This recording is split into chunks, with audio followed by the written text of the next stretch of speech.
কলকাতার বিরুদ্ধে ম্যাচের আগে সিএসকের অধিনায়ক বদল, আবারও অধিনায়ক হিসাবে হট সিটে বসতে চলেছেন ক্যাপ্টেন কুল মহেন্দ্র সিং ধোনি। এই মরশুমে উইকেটের পেছন থেকে দুর্দান্ত পারফরমেন্স করলেও ব্যাট হাতে কিন্তু সেভাবে সফলতা আসেনি মহেন্দ্র সিং ধোনির।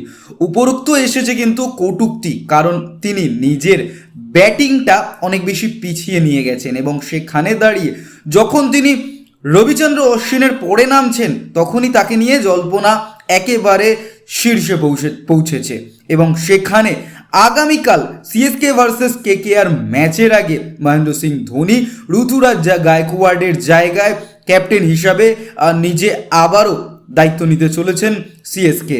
এবং শোনা যাচ্ছে গোটা সিজনের জন্য ঋতুরাজ গায়কোয়াড় চোটের জন্য বাদ পড়েছেন। আইপিএল এর মঞ্চে মহেন্দ্র সিং ধোনি 212টা ম্যাচ কিন্তু অধিনায়কত্ব করেছেন, যেখানে জিতেছেন 128টি, হেরেছেন 82টি এবং কোনো রেজাল্ট আসেনি কিন্তু দুটো ম্যাচের।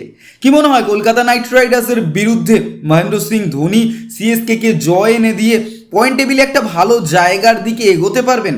আপনাদের মতামত অবশ্যই কমেন্ট বক্সে কমেন্ট করে জানান।